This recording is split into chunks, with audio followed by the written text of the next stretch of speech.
এরপরে প্রশ্ন হলো, আমি নতুন বিয়ে করব, বাসর ঘরের স্বামী স্ত্রীর কি কি আমল আছে একটু যদি বলতেন। ভাইরা আমার, এই সম্পর্কে মাসনুন এবং মুস্তাহাব যে আমলগুলো আছে সেগুলো হলো যে একজন স্বামী বাসর ঘরে গিয়ে তার স্ত্রীর কপালে হাত রেখে দোয়া করবে, আল্লাহুম্মা ইন্নী আসআলুকা খায়রাহা ওয়া খায়রা মা জুবিলাত আলাইহি ওয়া আউযু বিকা মিন শাররিহা ওয়া শাররি মা জুবিলাত আলাইহি। অর্থাৎ, আল্লাহ, এই ভদ্র মহিলা আপনারে বান্দি, তার ভিতরে যত কল্যাণ আছে সে কল্যাণগুলো আমি চাই, যত অকল্যাণ আছে সেটা থেকে আমি পানাহ চাই, এটা দোয়া করবেন। এরপরে ওযু করে 2 রাকাত নামাজ পড়বেন এবং স্ত্রী সেখানে পেছনে ইক্তেদা করবে, অর্থাৎ জামাতের সাথে পড়বেন। এটা মাসনুন বিভিন্ন সালাফ থেকে জামাতের সাথে পড়া প্রমাণিত। বাস, এটা হলো বাসর রাতের আমল। এর বাইরে আপনার মহারণা পরিশোধ আমাদের দেশে অনেক সময় বাসর রাতে দেয়, এটা আরো আগে আগে দিয়ে দেওয়া উচিত। বাসর রাতে ইমোশনাল একটা সময় মহর ধরছে 10 লাখ টাকা, 10,000 নিয়ে বলতেছেন এটা এখন আপাতত রাখো, আল্লাহ বাঁচায় রাখলে কত টাকা হবে, আমি কয়দিন পর ইটালি চলে যাব, কত টাকা দিব তোমারে, এসব পাম্পটি দিয়া টিয়া ওই বেচারির এরপরে বলবেন হ্যাঁ তুমি দাবি ছাড়ছুনি। তখন বেচারি শর্মে পড়ে, লজ্জায় পড়ে, ইমোশনে পড়ে হয়তো বলে ফেলবে যে ঠিক আছে আমি টাকা দিয়ে কি করবো, আপনি হইলেই তো চলবে। দিলেন বেচারির হকটা মেরে দিয়ে।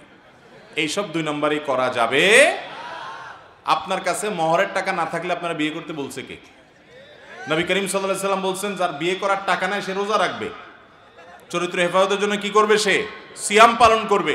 আপনারা বিয়ে করতে বলছে কে? বিয়ে করবেন, মহরের টাকা জোগাড় করবেন, যত টাকা মহর দিতে পারবেন তত টাকা ধার্য করবেন। মেয়ের বাপরাও এক্ষেত্রে কম দায়ী না। মহর ধরে 10 লাখ, 20 লাখ, 30 লাখ। যে ছেলের সাথে বিয়ে দিচ্ছেন আপনি নিজে জানেন, সেই ছেলে 10,000 টাকা বেতনে চাকরি করে, তাহলে ওর কাছ থেকে 10 লাখ টাকা আপনি আশা করেন কেমনে?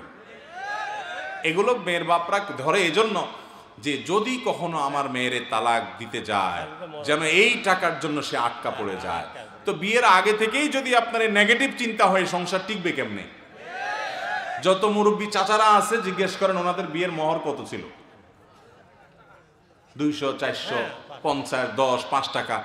মানে সেই যুগের 5 টাকার দাম বেশি বুঝলাম, তাই বলে অনেক টাকা ছিল না, কিন্তু তাদের বিয়েগুলো সব এমন টিকা টিকছে, ভালোবাসাগুলো সব সুপারগুলো আঠার মতো। আর আপনার মহারণা 10 লাখ টাকা ধরেন, কি মোহব্বত, কি প্রেম ভালোবাসা, কি মেসেজ আদান প্রদান, চটপটি খাওয়া খাওয়ি, এত মোহব্বত, অথচ 3 দিন পরে তাদের ঠুস করে ভেঙে গেছে। এখনকার এই ভালোবাসাগুলো বেশিরভাগ মেড ইন চায়না, ঠুনঠান করে ভেঙে যায়। আর মুরব্বীদের ভালোবাসাগুলো সব ছিল মেড ইন জাপান, সবগুলো টিকে, ঠিক না? ঠিক। তো এই জন্য মহরের টাকা বেশি ধরা এটা ভালো কিছু না। মেয়ের বাবারাও দায়িত্বশীল ভূমিকা রাখবেন। আর ছেলেরা ছোট লোকি করবেন না, মহর মেয়েকে পরিশোধ করে দিবেন। বাসর রাতে গিয়ে মাপ চাওয়াচাই করে ছোট লোকি করা উচিত না, এটা কাপুরুষের কাজ, কাপুরুষের কাজ, বেহায়া মানুষের কাজ। বউয়ের পাও ধরে মাপ চাইতেছেন বাসর রাতে, মিয়া জীবনের প্রথম সাক্ষাৎ তখনই দেয় মাপ চাওয়া ধরছেন, এগুলা উচিত না। বাঘের বাচ্চার মতো আগে আগে মহরের টাকা পরিশোধ করে দিবেন। মহরের টাকা পরিশোধ করে আবার পিছু পিছু গুড়গুড় করে না আমার হাওলাত দাও, এই কাম আবার করা যাবে? তার টাকা তারে দিয়া স্বাধীনতা দিয়ে দিবেন। এই টাকা তুমি কি করবা তুমি জানো, তোমার মা বাপকে দাও, তোমার ভাই বোনকে দাও, তুমি দান সদকা করো, রাইখা দাও, তোমার যা মনে চায় তা করো, কোনো সে রাখবা না। আমাদের সমাজে মেয়েরা যে কত নির্যাতিত, অনেক পুরুষ আছে শুধুমাত্র বউরে নির্যাতন করার কারণে জাহান্নামে যাওয়ার জন্য যথেষ্ট, অনেক শ্বশুর শাশুড়ি আছে পুত্রবধূকে নির্যাতনের কারণে জাহান্নামে যাওয়ার জন্য যথেষ্ট। সবাই সাবধান হব তো ইনশাআল্লাহ। গতকালকে দিনাজপুরে মাহফিল ছিল, আমরা পুত্রবধূ, অনেক পুত্রবধূদের প্রশ্ন পাইছি যে শাশুড়িরা নির্যাতন করে, জুলুম করে, ননদরা জুলুম করে। আমরা চেষ্টা করছি কোরআন হাদিসের আলোকে তাদেরকে সতর্ক করার, তাদেরকে আল্লাহর ভয় দেওয়ার।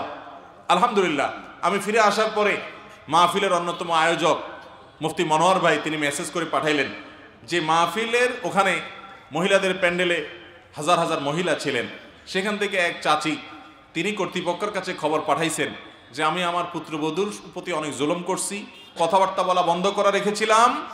আমি গতকালকে আলোচনার পর বাসায় গিয়ে প্রথম কাজ বৌমাকে জড়ায় ধরে মাপটাপ চেয়ে তার সাথে আমি সব চুকায় নিয়েছি এবং কথাবার্তা বলা শুরু করছি, আমি আর তার প্রতি জুলুম করব না। বলেন আলহামদুলিল্লাহ। তাহলে আমরা এরকম তওবা করব তো ইনশাআল্লাহ। এরকম তওবা করলে আমাদের মালিক অনেক খুশি হয়ে যান। খারাপ কাজ থেকে আপনি হঠাৎ করে সরে আসেন, শয়তান কিন্তু আসতে দিবে না। শয়তান আপনাকে বলবে মাথা খারাপ, তোমার ইজ্জত থাকে বৌমার কাছে ছোট হলে, বলে না শয়তান? এটা ইবলিসে বলে। ইবলিসকে আমরা জিততে দিব? সে আপনাকে তওবা করতে দেয় না, আপনার ভিতরে ইগো তৈরি করে, ইগো জেদ তৈরি করে। আপনার ভিতরে বলে যে হ্যাঁ এটা তোমার সম্মানের ব্যাপার। কিসের সম্মান অসম্মান? মুসলমান আল্লাহকে খুশি করার জন্য সবকিছু ত্যাগ করতে পারে, ঠিক না বেঠিক? অতএব আপনি কারোর প্রতি জুলুম করছেন। নবী সাল্লাল্লাহু আলাইহি সাল্লাম বলেছেন সেদিন আসার আগে সবার দায় দেনা সব পরিশোধ করো, সবার কাছ থেকে মাপ চেয়ে সবকিছু চুকায় নাও, যেদিন কেউ কাউকে মাফ করবে না তার আগে আগে সব চুকায় নাও। অতএব সব হিসাব চুকায় নেবে তো ইনশাআল্লাহ। এরপরে প্রশ্ন, যে জমি বন্ধক রাখে এবং যে জমি বন্ধক নেয়, ইসলামের দৃষ্টিতে এদের উভয় বিধান কি? ভাইরা আমার, জমি বন্ধক নেওয়া এবং জমি বন্ধক রাখা এই দুইটাই ইসলামের দৃষ্টিতে জায়েজ আছে, এটা কোনো নাজায়েজ বিষয় না। কোরআনে আল্লাহ তাআলা বন্ধক রাখার নির্দেশনা দিয়েছেন। তবে বন্ধকি জিনিস ভোগ করা জায়েজ নাই। কথার কথা, আমি আপনাকে 10,000 টাকা দিছি, আপনার জমিনটা বন্ধক রাখছি। এটা এই জন্য রাখছি যাতে করে আপনি টাকা দিতে গড়িমসি করলে আমি এই জমি বিক্রি করে টাকা নিতে পারি, এই জন্য এটার মূল দলিল টলিল ইত্যাদি আমি রাখছি, বা কোনো কিছু আমি এরকম রাখছি যেটা বিক্রি করতে পারি। তো এটা হলো বন্ধক। এখন আমি যদি টাকা আপনাকে ধার দিছি আর জিনিসটাও আমি ভোগ করি, তাহলে এটা জায়েজ হবে না, এটা জায়েজ হবে না। আমি বন্ধক রাখছি, ওই জিনিসটা গ্যারান্টি হিসাবে রাখছি, ভোগ করার জন্য না। ভোগ আপনারটা আপনি করবেন, অথবা ওইটা আমার ড্রয়ারে পড়ে থাকবে যদি সেরকম জিনিস হয়, কিন্তু ভোগ করা জায়েজ নাই। বন্ধক নেওয়া ঠিক আছে, জায়েজ আছে। এরপরে প্রশ্ন হলো, সালাতের আগে নিয়ত পড়তে হবে কিনা? যে কোনো ইবাদত নিয়ত ছাড়া হবে না। ইন্নামাল আমালু বিন্নিয়াত, সমস্ত আমল নির্ভর করে কিসের উপরে? নিয়তের উপরে। নিয়ত ছাড়া কোনো আমল হবে না। কিন্তু তাই বলে নিয়ত পড়া এক জিনিস আর নিয়ত করা আরেক জিনিস। নিয়ত করা এক জিনিস, নিয়ত বলা আরেক জিনিস। নাওয়াইতুয়ান, এটা হলো নিয়ত বলা। নিয়ত মূলত বলা হয় মনের ইচ্ছাকে। নিয়ত বলা হয় কাকে? আপনি কোন নামাজ পড়ছেন, আপনার মনে যদি সেই ইচ্ছা থাকে যে আমি এখন ফজরের নামাজ পড়তেছি, তাহলে আপনার ভিতরে নিয়ত আছে, যথেষ্ট। ইচ্ছা করা এটা মনের কাজ, মুখের কাজ না। অতএব মুখে নাওয়াইতুয়ান পড়ার কোনো প্রয়োজন, আমরা মনে মনে ইচ্ছা পোষণ করবো যে আমি কি ইবাদত করতেছি, কোন নামাজ পড়তেছি, ওইটাই যথেষ্ট ইনশাআল্লাহ। এরপরে প্রশ্ন হলো, পানি পান করার সময় বাম হাতে গ্লাস ধরে ডান হাতে লাগিয়ে পানি পান করা যাবে কিনা এবং পানি পান করার সঠিক নিয়ম জানতে চাই। ভাইরা আমার, আমরা অনেকেই পানি পান করার সময় দেখা যায় খেতে গিয়ে আমাদের ডান হাতে অনেক কিছু লেগে যায়, খাবার টাবার, ভাত তরকারি, তখন আমরা বাম হাতে বোতলটা নিয়ে আপনার গ্লাসটা নিয়ে ডান হাতে এরকম করে লাগায় পানি পান করি। অনেক ওলামা ইকরাম বলেছেন ডাইরেক্ট তো বাম হাতে হলো না, দুই হাত লাগছে, এটা বাম হাতে, শুধু বাম হাতে খাওয়া না জায়েজ। নবী সাল্লাল্লাহু আলাইহি সাল্লাম এক ব্যক্তিকে বলেছেন কুল বিয়ামিনিকা, তুমি ডান দিক থেকে খাও, ডান হাতে খাও। বাম হাতে খাওয়া এটা সুন্নাহর খেলাফ কাজ। তো এই জন্য দুই হাত তো লাগাইছেন আপনি, ডাইরেক্ট বাম হাত হয় না। অনেক এটা জায়েজ বলেন, কিন্তু সবচেয়ে ভালো হয় আপনি যখন পানি পান করবেন আঙ্গুল চেটে খেয়ে তারপরে আপনি ডান হাত দিয়ে সরাসরি খাবেন। এটা হলো সবচাইতে উত্তম এবং সরাসরি হাদিসের উপরে আমল। কথা কি বুঝাতে পারছি? এরপরে প্রশ্ন হলো, মেয়েরা মাথার খোপা উঁচু করে বাঁধে, এভাবে বাঁধা যাবে কিনা? হাদিসে ওটের পিঠের মতো উঁচা করে চুল বাঁধতে নিষেধ করা হয়েছে মেয়েদেরকে, বিশেষ করে বাহিরে যখন যাবে, কারণ এটা পর্দার খেলাফ হয় এবং আরো নানা কারণে হাদিসে এটি নিষিদ্ধ। তবে বাসা বাড়িতে শুধু স্বামীকে নিজের সৌন্দর্য প্রদর্শন করার জন্য বা একান্তে যখন থাকে তখন এটা হতে পারে, কিন্তু বাহিরে এরকম চুল বাঁধা হাদিসে নিষিদ্ধ মেয়েদের জন্য। দাড়ি রাখার সঠিক নিয়ম কি? চিপের দুই পাশে কেটে সাইজ করা যাবে কিনা? ভাই, দাড়ি এই যে চোয়ালের যে হাড্ডি আছে, এই হাড্ডির উপরে যে পশম আসে সবগুলোই দাড়ি, এগুলো সবগুলো রাখতে হবে। এদিকে চাইচা এখানে সামান্য একটু রাখলেন, আছে না অনেকে রাখে, এই স্টাইলি দাড়ি রাখলে সুন্নাহ আদায় হবে? নবী সাল্লাল্লাহু আলাইহি ওয়াসাল্লামের নির্দেশ ওয়াজিব আদায় হবে না। দাড়িকে লম্বা করতে হবে। আফুল্লুহা আর খুল্লুহা, নবী সাল্লাল্লাহু আলাইহি ওয়াসাল্লাম দাড়িকে লম্বা করতে বলেছেন। কেউ যদি একটু ছোট করে তাহলে সেক্ষেত্রে এক মুষ্টির নিচে যদি হয় সেটা তো জায়েজ হওয়ার কোনো রাস্তাই নেই। অনেক সাহাবা একরাম এক মুষ্টির পরের অংশটা কেটেছেন, সেখান থেকে ওলামা একরাম এক মুষ্টির পরে লম্বা হলে সেটাকে কাটাকে জায়েজ বলেছেন। যদিও অনেক ওলামা একরাম সেটাও নিষেধ করেন, কারণ নবী সাল্লাল্লাহু আলাইহি ওয়াসাল্লাম বলেছেন লম্বা করো, আর খুল্লুহা লোহা আফুল্লুহা, তোমরা দাড়িকে ছেড়ে দাও, দাড়িকে লম্বা করো। এই জন্য দাড়ি একদিক থেকে চাইছে আরেক দিকে একটু রেখে দিলেন, ফ্রেঞ্চ কাটিং, এটা সেটা ভূতের মতো, এগুলা জায়েজ নাই, এগুলা মুসলমানের দাড়ি না। যে কোনো শুভ কাজের শুরুতে অথবা কোনো বিপদ আপদে বাসা মিলাদ করা যাবে কিনা? একটু আগেই তো মিলাদের কথা বললাম। ভাইরা আমার, যে কোনো বিপদ আপদে আমাদের নবীজি দোয়া শিখাইছেন। কি শিখাইছেন? লা ইলাহা ইল্লা আনতা সুবহানাকা ইন্নী কুনতু মিনাজ জালিমিন বেশি বেশি পড়েন, বিপদ দূর হয়ে যাবে। দুরূদ শরীফ পড়েন, বিপদ দূর হবে। ইস্তিগফার পড়েন, বিপদ দূর হবে। দান সাদকা করেন, বিপদ দূর হবে। নামাজে দাঁড়ায় যান। কানা ইদা হাযাবাহু আমরুন ফাসা ইলাস সালাহ। নবীজির কোনো বিপদ আসলে, সমস্যা হলে, কোনো পেরেশানি আসলে নামাজে দাঁড়ায় যাইতেন। তাহলে আপনি নামাজে দাঁড়ায় যান, বিপদ দূর হবে। দান সাদকা করেন, বিপদ দূর হবে। দুরূদ শরীফ পড়েন, বিপদ দূর হবে। ইস্তিগফার পড়েন, বিপদ দূর হবে। দোয়া ইউনুস পড়েন, বিপদ দূর হবে। আল্লাহর কাছে দুই হাত তুলে দোয়া করেন, বিপদ দূর হয়ে যাবে। সেটা না করে আপনি মিলাদ পড়েন। দেখেন ভাইরা আমার, নবীজি সাল্লাল্লাহু আলাইহি সাল্লাম মানুষকে আমল শিখাইতেন। এখন আমরা দেখা যায় অনেক সময় অনেক হুজুর আছেন যে আপনি তার কাছে গেলে বলে আসো তাবিজ লিখে দিব, মানে আমার হাতে থাক জিনিসটা, হারাই গেলে আবার আসবা, আর মিলাদ পড়ে দেব, তাহলে তুমি একা একা পারবা না, আমার দিয়ে করাইতে হবে কিছু, আমারও ইনকাম হইল। অথচ নবী সাল্লাল্লাহু আলাইহি সাল্লামের কাছে বিপদ নিয়ে কেউ আসলে উনি আমল শিখিয়ে দিতেন, যে আমল করো তোমার বিপদ দূর হয়ে যাবে, তুমি নিজেই করো নিজেরটা। কথা কি বুঝাতে পারছি? এই জন্য বিপদ আপদ আসলে মিলাদ না, কি করতে হবে? আমল করতে হবে। এরপরে প্রশ্ন হলো, মাজারে ভালো কিছু লাভের আশায় গরু ছাগল ইত্যাদি দেওয়া যাবে কিনা? ভালো কিছু লাভের আশায় যদি মাজারে দেন, তাহলে মাজারে যারা থাকে আশেপাশে ফকির ফাকরা নামধারী, ওদের বিজনেস হবে। এটাতে আল্লাহ খুশি হবেন না। মান্নত করলে আল্লাহর নামে করতে হবে। কার নামে করতে হবে?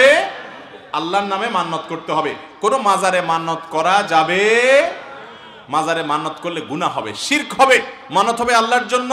গরিব মানুষকে আপনি মানত করে দান করলেন যে আল্লাহ আমি গরিবকে দিব, ভালো একটা কাজে দিব।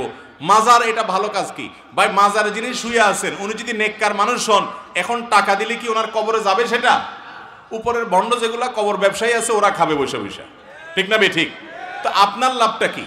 ওদেরকে খাওয়ালে লাভটা কি? অনেক সময় দেখা যায় এই জাতীয় মাজারে যেগুলো বসে থাকে এদের বেশিরভাগ গাঞ্জা খায়। তো আপনি ওখানে টাকা দেওয়া মানে গাঞ্জার টাকা সরবরাহ করা, এটার কোনো যুক্তি আছে? আপনি যদি দানই করতে চান তাহলে কোনো গরিব মানুষকে দিবেন, কোনো মসজিদ মাদ্রাসা দিবেন, ওই মাজারে দেওয়ার কোনো কারণ নাই। এটা জায়েজ হবে না, বরং সওয়াবের পরিবর্তে আরো গুনাহ হবে। এরপরে প্রশ্ন হলো, মৃত মানুষের ফটো মোবাইল অথবা প্রিন্ট করে স্মৃতি হিসাবে রাখা যাবে কিনা? প্রিন্ট করে স্মৃতি হিসাবে রাখবেন না। কোনো কারণে প্রিন্ট হয়ে গেছে, সেটা রেখে দিয়েছেন এভিডেন্স আকারে, কোথাও দরকার হতে পারে সেজন্য, সেটা ভিন্ন কথা। আর মোবাইলে যদি থাকে, প্রিন্ট করার আগ পর্যন্ত সেটা জায়েজ হতে পারে। তাসবিহ দানায় তাসবিহ গণনা করা যাবে কিনা? আপনি যত তাসবিহ গণনা করবেন এগুলো আঙ্গুলে গণনা করা হলো সবচেয়ে উত্তম। নবী করিম সাল্লাল্লাহু আলাইহি সাল্লাম আঙ্গুলে গণনা করার জন্য উৎসাহিত করেছেন, এবং এগুলো কিয়ামতের ময়দানে জলজল করে জ্বলবে, হাদিসে আসছে, সাক্ষ্য দিবে। এজন্য আঙ্গুলে গণনা করা হলো উত্তম। তাসবিহতে গণনা করা জায়েজ, আর উত্তম হলো, সুন্নাহ হলো কিসে গণনা করা? আঙ্গুলে গণনা করা। সাহাবীদের কেউ কেউ, উম্মুল মুমিনিনদের কেউ কেউ বিভিন্ন বিচি দিয়ে গণনা করেছেন। এই জন্য তাসবিহ দানা দিয়ে বিচি গড়লে জায়েজ আছে। অনেকে আছে আবার তাসবিহ কিছু পয় না, শুধু এমনি শুধু টিপতে থাকে, টানতে থাকে, এরকম দেখেন নাই? মনে করে তাসবিহ দানা টানলেই সওয়াব মনে হয়। না, এটা খালি দানা টানলে কি লাভ? আপনি তাসবিহ পড়তেছেন 33 বার 33 বার 34 বার, মনে থাকে না, সেজন্য আপনি এই তাসবিহ ব্যবহার করছেন বা মেশিন ব্যবহার করছেন, এটা জায়েজ আছে। কিন্তু সবচেয়ে ভালো হলো কিসে গুনতে পারলে? আঙ্গুলে গুনতে পারলে। এরপরে প্রশ্ন হলো, ওযু করার সঠিক নিয়ম কি? সহিহ হাদিস মতে একটু দেখিয়ে দিবেন। আলহামদুলিল্লাহ, ওযু করার নিয়ম তো আপনারা বেশিরভাগ মানুষ জানেন। প্রথমে 2 হাতের কবজি 3 বার পানি নিয়ে ধৌত করবেন। এরপরে 1 কোষ পানি নিয়ে কুলি করবেন। অনেক উলামা একরাম কুলি আর নাকের পানি একসঙ্গে করতে, নাকে পানি একসঙ্গে দিতে বলছেন, যে একটু দিয়ে কুলি করে আর একটু দিয়ে নাক দিয়ে টান দিবেন। আর অনেক উলামা একরাম, বিশেষ করে উলামায়ে আহনাফ, এটাকে আলাদা করে, অর্থাৎ কুলি করবেন 3 বার, এরপর নাকে পানি আলাদা দিতে বলেছেন। তো যাই হোক, কুলি করবেন। কুলি করার সময় গড়গড়া করে যত ভালো করে পারেন কুলি করবেন, এবং মেসওয়াক করবেন। কি করবেন? ওযুতে মেসওয়াক, এটা হারায় যাওয়া সুন্নাত, এটা আমরা বেশিরভাগ মানুষ করি না এখন, অথচ গুরুত্বপূর্ণ সুন্নাত। নবী সাল্লাল্লাহু আলাইহি ওয়াসাল্লাম বলেছেন, যদি তোমাদের কষ্ট না হতো এটাকে আবশ্যক করে দিতাম, প্রত্যেক ওযুর সময় মেসওয়াক করা, এজন্য মেসওয়াক করবেন। এরপরে নাকে পানি দিবেন। নাকে পানি দিয়ে হালকা একটু টান দিয়ে তারপর নাকেরে আবার ঝেড়ে পরিষ্কার করবেন। তাহলে একটু হলো পানি দেওয়া, আর হলো ঝেড়ে পরিষ্কার করা। এটা অনেকে করেন না, একটু ভালো করে করবেন। কারণ হাদিসে আসছে, বিশেষ করে নাকের এই যে বাঁশির ভিতরে শয়তানের অবস্থান থাকে, এই জন্য নাকে একবারে জোরে টান দিলে তো নাকের তালুতে উঠে যাবে, কষ্ট হবে, ওইরকম না, হালকা যতটুকু সম্ভব বা যতটুকু হাতের ভিতরে নাক ডুবায় পানি ভিতরে দেওয়া যায়, এরপরে নাক পরিষ্কার করবেন।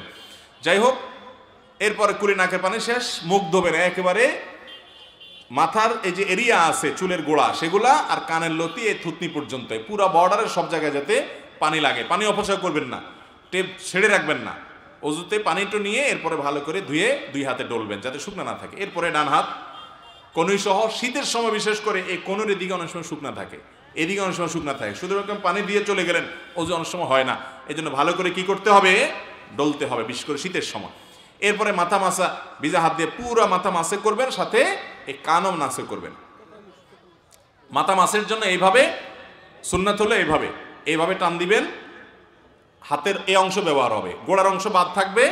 এবার পেছন থেকে গোড়ার অংশ দিয়ে এভাবে টান দিবেন, একবার নিবেন আরেকবার টান দিবেন, তাতে দুই হাতের দুই অংশ ব্যবহার হয়ে যাবে, পুরো মাথা মাসে হয়ে যাবে। আর আঙ্গুল দিয়া এই কানের চিপা দিয়ে এরপরে কানের লতি মাসে করলেন, শেষ। এরপরে ডান পাও 3 বার, বাম পাও 3 বার ধুয়ে ফেললেন। পায়ের আঙ্গুলি, পায়ের গিরা, পায়ের গোড়ালি এগুলা বিশেষ করে ডলে ডলে ধুইতে হবে। নবীজি বলেছেন ওয়াইল লিল আকাবি মিনান নার, পায়ের গিরা গোড়ালি থেকে জাহান্নামের আগুন থেকে বাঁচানোর চেষ্টা করবে। অতএব এভাবে আমরা ওযু করব। আর শুরুতে বিসমিল্লাহ বলতে বলবো না, বিসমিল্লাহ বলে ওযু করব। ওযুর শেষে কালিমা শাহাদা পড়ব, আশহাদু আল্লা ইলাহা ইল্লাল্লাহু ওয়াহদাহু লা শারীকা লাহু ওয়া আশহাদু আন্না মুহাম্মাদান আবদুহু ওয়া রাসূলুহু আল্লাহুম্মা জাআলনি মিনাত তাওয়াবিন ওয়া জাআলনি মিনাল মুতাতাহহিরিন। উত্তম রূপে ওযু করার পর যদি কেউ কালিমা শাহাদা পাঠ করে, নবী আলাইহিস সালাম বলেছেন জান্নাতের 8টা দরজার যে কোনোটা দিয়ে প্রবেশ করার অধিকার তার হয়ে যায়। এই আমলটা যদি কেউ নিয়মিত করে ফেলতে পারে, এজন্য ভাইরা এটাকে আমি বলি জান্নাতের 8 দরজার কমন রিমোট। উত্তম রূপে ওযু করে শেষে কালিমা শাহাদা পাঠ করা চেষ্টা করব না ইনশাআল্লাহ। আর ওযুর ক্ষেত্রে কিন্তু নবীজির নির্দেশগুলো সবগুলোতেই প্রায় একরকম, আসবিগুল ওযু, তোমরা ওযুকে ভালো করে করো, উত্তম রূপে করো। এজন্য ভালো করে ডলে এই চিপা টিপা, আঙ্গুলের চিপা, পায়ের গিরা গোড়ালি, পায়ের চিপা, আঙ্গুলের নখের চিপা, এগুলো ভালো করে ডলে পানি পৌঁছাইতে হবে, শুকনা থাকলে ওযু হবে না। সংক্ষেপে তাড়াতাড়ি করে শেষ করে, রাত অনেক হয়েছে। মৃত ব্যক্তিকে মাটি দেওয়ার সময় কবরের 4 কোণা 4টি দোয়া পাঠ করা কি জায়েজ? ভাইরা আমার, মৃত ব্যক্তিকে কবরে রাখার সময় খেয়াল রাখবেন, কবর করার সময়, কবর খননের সময় অনেক এলাকায় সুন্নাহসম্মতভাবে করে না। কবর করার সময় কবরের কেবলার দিকে মাটির নিচে সুড়ঙ্গ করে ওই সুড়ঙ্গের ভিতরে লাশটা দিয়ে এরপরে বাঁশ ইত্যাদি দিয়ে মাটি দিয়ে দাফন করবেন, এটা হলো সুন্নাত। সিন্দুক কবর যেটাকে বলে, একেবারে পশ্চিম পাশের যে মাটি থাকবে তার নিচে সিন্দুকের মতো করে নিচের দিকে খুঁড়বেন, যাতে করে লাশ পুরাটা প্যাক করে একদম আপনার ড্রয়ারে রাখার মতো রেখে দেওয়া যায়। এরপরে মাটি দিয়ে দাফন দিবেন। যদি সেটা করতে না পারেন, কোনো কারণে বৃষ্টি হচ্ছে, মাটি ভেঙে পড়ে যাচ্ছে, তাহলে সেক্ষেত্রে মাঝখানে কবরের ভিতরে আবার আরেকটা বড় গর্ত করে গর্তের ভিতরে লাশটা রেখে তার উপরে বাঁশ দিয়ে দিবেন। শুধু কবর করে এক কোণাতে আপনি লাশটাকে কাট করে রেখে দিলেন, এটা কবর দেওয়ার কোনো পদ্ধতি, সঠিক পদ্ধতি নয়। তাহলে এই পদ্ধতি অবলম্বন করতে হবে। দ্বিতীয়ত, কবরে যখন লাশ রাখবেন তখন বিসমিল্লাহি আলা মিল্লাতি রাসূলিল্লাহ অথবা বিসমিল্লাহি আলা সুন্নাতি রাসূলিল্লাহ, হাদিসে দুই রকমই আসছে, এটা পাঠ করবেন।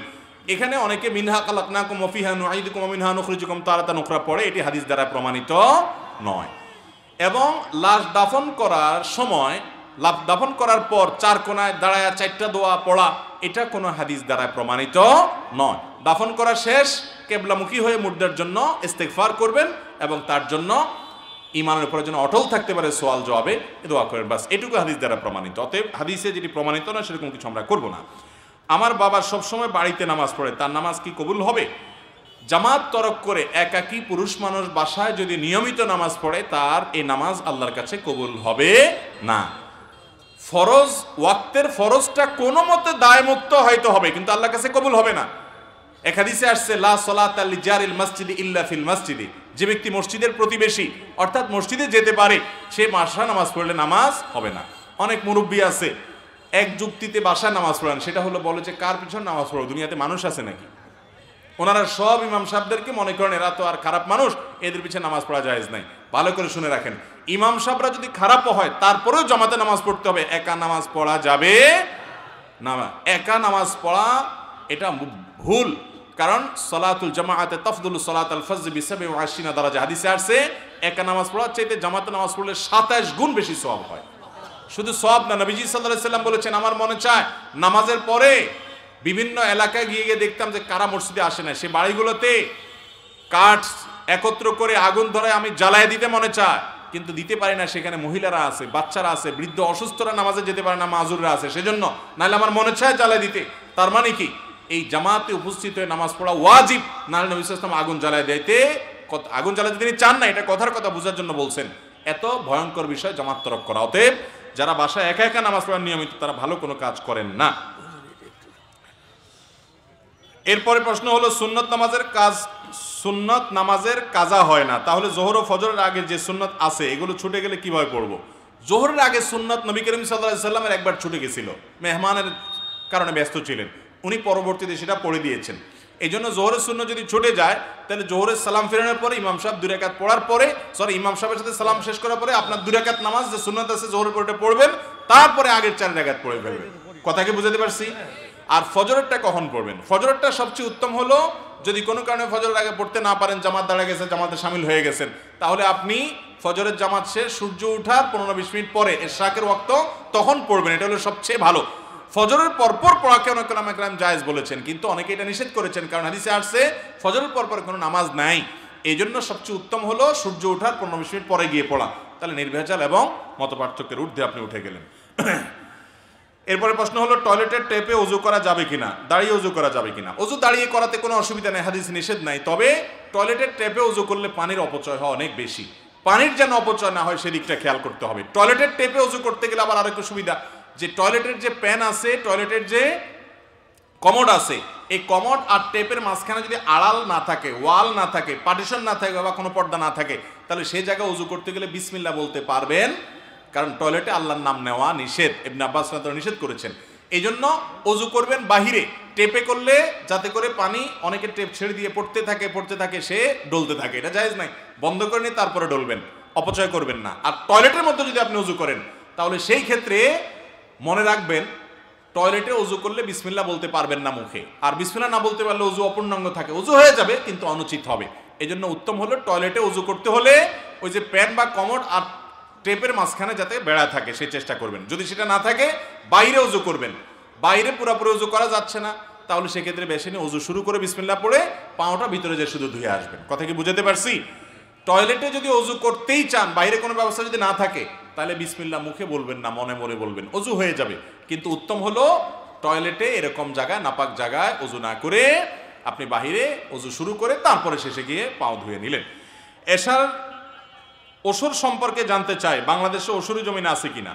বাংলাদেশে ফসলের যাকাত আমরা অনেকে দেই না, অথচ ফসলের যাকাত দিতে হবে।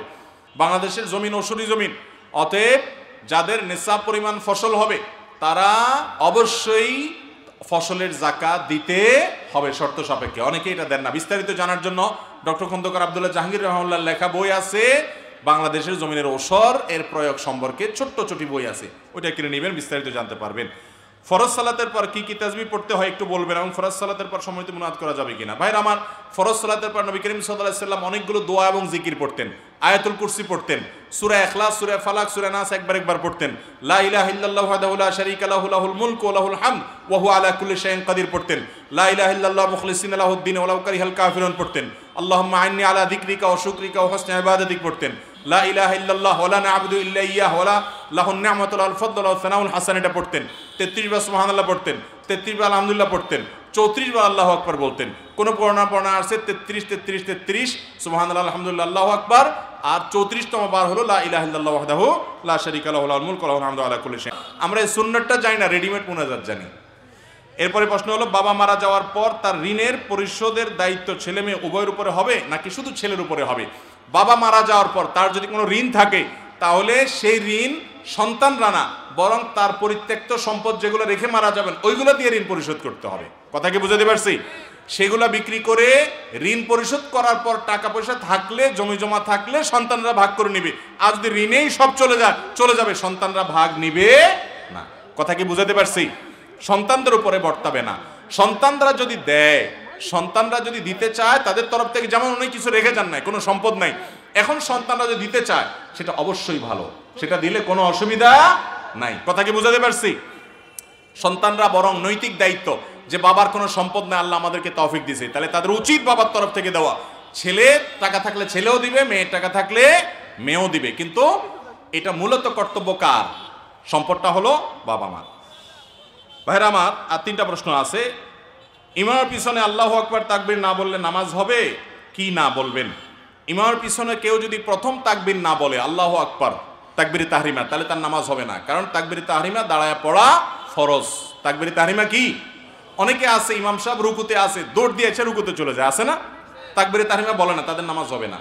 দাঁড়ায় তাকবীরে তাহরিমা বলতে হবে, এরপর রুকুতে যেতে হবে। রুকুর তাকবীর যেটা ওটা সুন্নত, এটা না পড়লে নামাজ হয়ে যাবে, কিন্তু প্রথম তাকবীরে তাহরিমা ওটা কি? ফরজ। তাহলিলুহা তাকবীর, হাদিসে আসছে নামাজ শুরু হয় তাকবীর দ্বারা। এরপরে প্রশ্ন হলো ইমামের কেরাত সহি না হলে তার পিছনে নামাজ শুদ্ধ হবে কিনা। ইমামের কেরাত যদি এত ভুল হয় যে ভুলের কারণে লাহানে জলি হয়, বড় ধরনের ভুল হয়, তাহলে তার পিছনে নামাজ হবে না। অর্থ বিকৃত হয়ে গেলে তার পিছনে নামাজ হবে না, জায়েজ হবে না।